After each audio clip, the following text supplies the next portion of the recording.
Welcome to my channel. இன்றைக்கி நம்ம பார்க்க போகிறது முட்டை கொத்து சப்பாத்தி.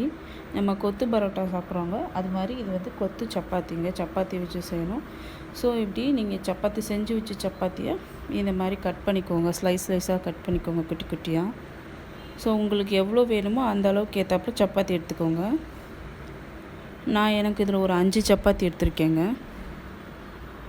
ஸோ இந்த மாதிரி சுருட்டிக்கோங்க. சுருட்டிட்டு சென்டரில் இந்த மாதிரி கோடு கீச்சிட்டு அதுக்கப்புறம் இந்த மாதிரி குட்டி குட்டியாக கட் பண்ணிக்கோங்க.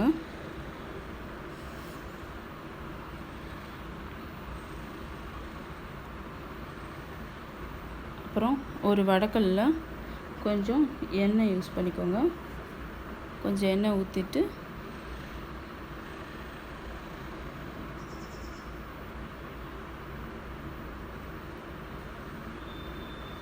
மூணு லவங்கம், ஒரு பட்டை, அப்புறம் அந்த லீஃப் கொஞ்சோண்டு எதனா எடுத்து போட்டுட்டு அந்த ஸ்மெல்லுக்காக கொஞ்சம் எடுத்து போட்டுக்கோங்க. அப்புறம் சோம்பு கொஞ்சோண்டு யூஸ் பண்ணிக்கோங்க. போட்டுட்டு கருவேப்பிலை போட்டு இதெல்லாம் தாளித்து விட்டுக்கோங்க.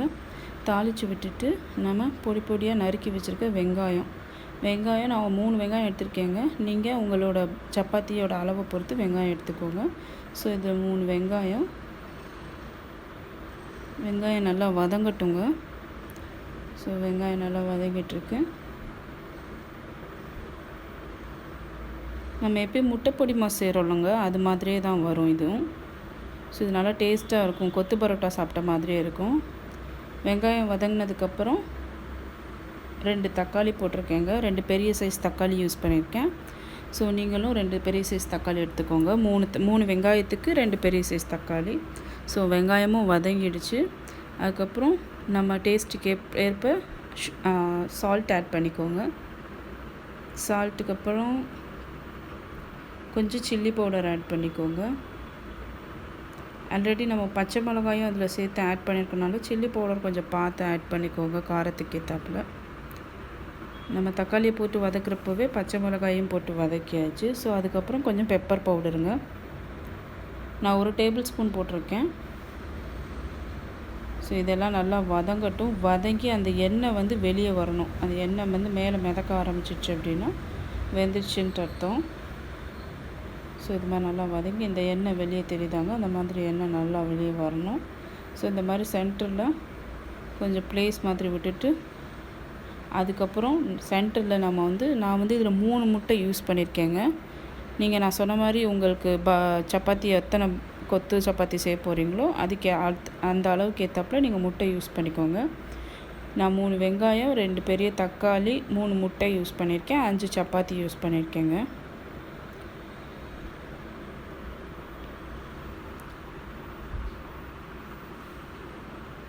ஸோ முட்டை நல்லா ஊற்றி விட்டுட்டு அதையும் நல்லா மிக்ஸ் பண்ணி விட்டுக்கோங்க. நம்ம முட்டை பொடி மாஸ் செய்கிற மாதிரியே தாங்க, முட்டை பொரியல் செய்கிற மாதிரியே நல்லா அப்படி கிண்டி விட்டுட்டே இருங்க. ஸோ கிண்டி விட்டுட்டே இருக்கிறோம். இப்போது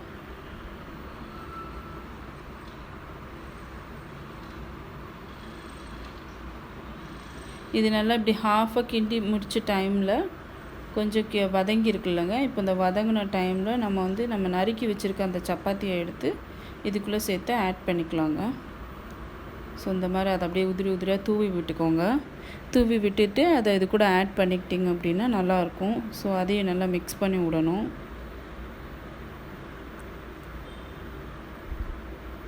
உங்கள் வீட்டில் நைட்டு சப்பாத்தி போட்டு வச்சுருந்து அது காலையில் கூட எடுத்து கூட நீங்கள் அந்த மாதிரி கூட பண்ணிக்கலாம், நல்லாயிருக்குங்க டேஸ்ட்டு. இல்லை அப்படின்னா சப்பாத்தி செஞ்ச டைம்லேயே இந்த மாதிரி எடுத்து நீங்கள் செஞ்சுக்கலாம்.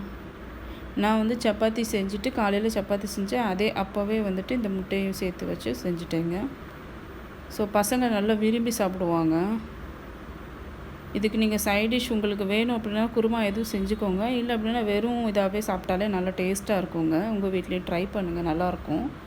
ஸோ இது இந்த மாதிரி நல்லா வதக்கி விட்டாச்சு, எல்லாம் மிக்ஸ் ஆகிடுச்சு இப்போது. ஸோ இப்படி தாங்க வரும். நம்ம எக்கு கொத்து சப்பாத்தி, முட்டை கொத்து சப்பாத்தி இப்படி தான் இருக்கும். இது கூடையில் நீங்கள் லைட்டாக நெய் வேணால் மேலாப்பில் சேர்த்துக்கலாம் வாசத்துக்கு. ஸோ அவ்வளோதாங்க, நாங்கள் சாப்பிட ரெடி ஆகிட்டோம். நீங்களும் உங்கள் வீட்டில் ட்ரை பண்ணிவிட்டு நீங்களும் டேஸ்ட் பண்ணி பாருங்கள். மறக்காமல் எனக்கு கமெண்ட் பண்ணுங்கள், லைக் பண்ணுங்கள், ஷேர் பண்ணுங்கள். தேங்க்யூ.